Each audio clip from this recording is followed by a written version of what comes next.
What's the deal, family? It's the Fly Man, back with you on another podcast that we call SportsMackin. So that's how we do it, learning about the game, learning about what it takes to be a man of color in a country that most of the time doesn't like us. And we do it through the eyes of sports, since most of us like that. That's really one of the few masculine things that are on TV. It's a lot of moist shit going on right now.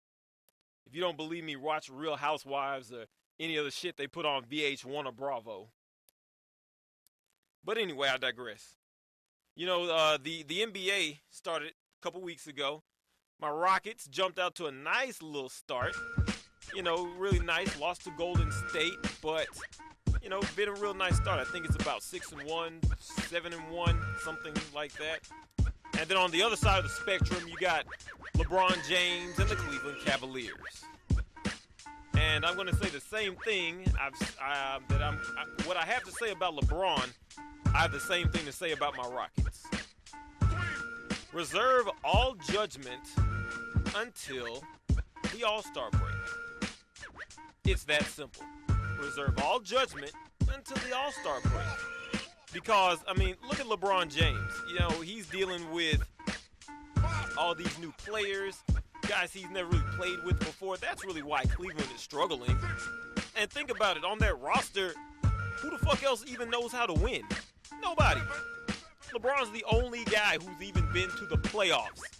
And Kyrie Irving, when they beat the Bulls in the second game of the season, there's video of him clearly saying, damn, is this what playoffs feels like? Because the brother's never been. Honestly, probably since his senior season in high school, he hasn't played in a meaningful game. He only played like 9 games at Duke. Then he got into the NBA after LeBron left, and they were terrible. And now this is finally his legitimate shot to be something. Same goes for Kevin Love. Although he made a nice run with UCLA when he was there before he left and went to the league, to the Minnesota Timberwolves. But in their NBA careers, those two haven't played for anything special. Nothing. They ain't played for shit. So give them time. Same thing with my Rockets. Jumped out to a nice start. Teams will adjust. There's going to be a slump. Let's see how Dwight Howard and James Harden, the turnstile on defense, adjust.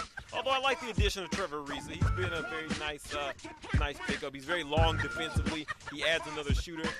Not quite as sharp as Chandler Parsons, I don't think, but it's a good addition to this team. I like it. It's a long season. It's always fun to watch how it unfolds. But anyway, let me get into my main topic. The main topic I wanted to share with you. I want to talk about Dez Bryant and his signing with RocNation. Dez Bryant and his signing with RocNation, the Cowboys wide receiver. He's fired his agent, Eugene Parker. He signed with Jay-Z's company, and it's very interesting because it's time for Dez to start negotiating for a monster contract. And he's been saying that he wants Calvin Johnson money, which is somewhere in the 8-year, $113 million range. And shout out to the brother. He deserves it. For all the knuckleheaded, coonery, nigga shit he's done, he has performed on the football field. He's put up the numbers, and he deserves it. The precedent has already been set, and he deserves the money. But he's fired his agent. He's going to let Jay-Z and his crew negotiate his contract. And Jerry Jones, the Cowboys owner, is not too happy with the fact that Dez Bryant has dumped Eugene Parker. And now, full disclosure, Eugene Parker is black. He's been listed as one of the most influential people in sports.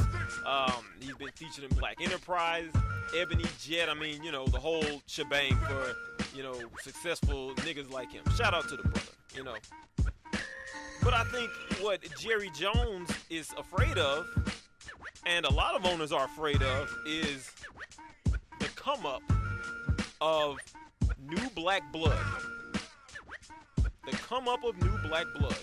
Now, guys like Eugene Parker, there's another guy, Joby Branyan, I believe. He's an agent, represents Vaughn Miller there in Denver. These guys, they've paid their dues. They've done things. They're established. The old guard who is mostly old and white in the NFL, they understand where guys like Mr. Parker are coming from. It kind of goes back to the slave days where, not all the slaves were looked highly upon. Most were not. But every now and then you had those couple slaves on the plantation, kind of like Fiddler from Roots, if you remember him, Samuel L. Jackson from Django, who have gotten their way into the good graces of the dominant society. And I'm not saying that I'm not suggesting that he's a coon, that Mr. Parker's a coon or any of that shit. I'm looking at this from the standpoint of old white men like Jerry Jones, like Bob McNair, who owns the Texans. I could go on and on with these owners and who they are. The Hunt family when they owned the Kansas City Chiefs. But, that's kind of what's going on, I think. I think that Jerry Jones is afraid to do business with what he perceives is an uppity Negro. He's afraid to get in there and really work with Jay-Z. And, I listen to a lot of mainstream sports radio, which is really geared towards white men. I get that, but it's still pretty interesting. I find it. But the thing about it is they were making fun of Dez Bryant for dumping Mr. Parker and going with RocNation. They were just shitting all over him. They kind of made it seem like Jay-Z was just kind of had this fly-by-night type of operation, which is far from the case, if you've been watching. I mean, he's assigned Kevin Durant to RocNation. He's gone after a lot of boxers. He wants a boxing division. He's also signed Yoenis Cespedes from the Boston Red Sox, formerly of the Oakland A's.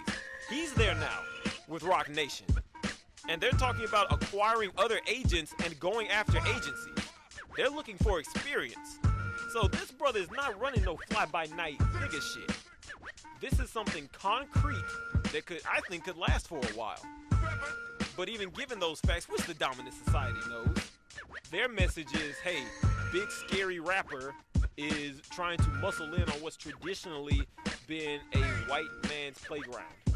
The world of sports agency, because they take a cut of everything that these athletes get, X amount, and then they spread it and spin it in the white community. It's kind of, Jay-Z, what he's doing is, now granted, I don't know if he's keeping it in the black community or not, but it's an example of what we need to do in the black community.